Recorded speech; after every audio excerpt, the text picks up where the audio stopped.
हजूर अकरम सल्लल्लाहु अलैहि वसल्लम शब मेराज में बैतुल मक़दस की तरफ जाते हुए मिस्र के करीब एक मकाम से गुजरे तो उन्हें नहायत ही आला और ज़बरदस्त खुशबू आने लगी। आप सल्लल्लाहु अलैहि वसल्लम ने हज़रत जिब्राईल अलैहिस्सलाम से पूछा कि ये खुशबू कैसी है।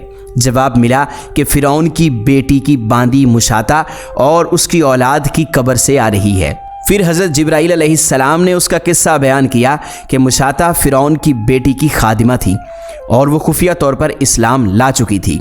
एक दिन फ़िरौन की लड़की कंघी करते हुए उसके हाथ से इत्तफाकन कंघी गिर पड़ी तो वो उठाने लगी तो उसकी ज़ुबान से बेसाख्ता बिस्मिल्लाह निकल गया। इस पर शहज़ादी ने कहा कि तूने आज अजीब कलीमा बोला है, रब तो मेरा बाप फ़िरौन ही है, फिर तूने ये किसका नाम लिया है? उसने जवाब दिया, फ़िरौन रब नहीं बल्कि रब वो अल्लाह है जो मुझे और तुझे और ख़ुद फ़िरौन को रोज़ी देता है।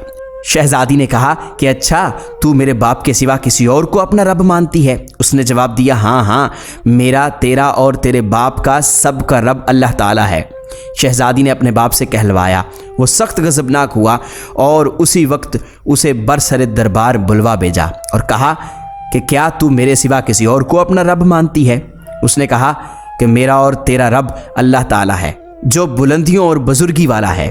फ़िरौन ने उसी वक्त हुक्म दिया कि तांबे की जो गाय बनी हुई है उसको खूब तपाया जाए और जब बिल्कुल आग जैसी हो जाए तो इसके बच्चों को एक एक करके उसमें डाल दिया जाए, आखिर में खुद इसे भी उसमें डाला जाए। चुनाचे वो गर्म की गई। जब आग जैसी हो गई तो हुक्म दिया कि उसके बच्चों को एक एक करके उसमें डालना शुरू कर दो।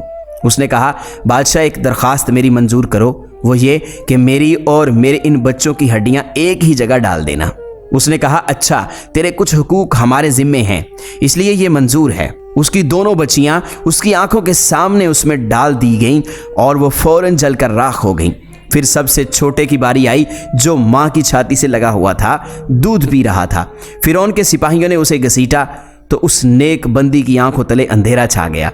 अल्लाह पाक ने उस बच्चे को उसी वक्त ज़ुबान दे दी और उसने बावाज़े बुलंद कहा, अम्मा जान, अफसोस न कर, अम्मा जान, ज़रा भी पसोपेश न करो, हक पर जान देना ही सबसे बड़ी नेकी है।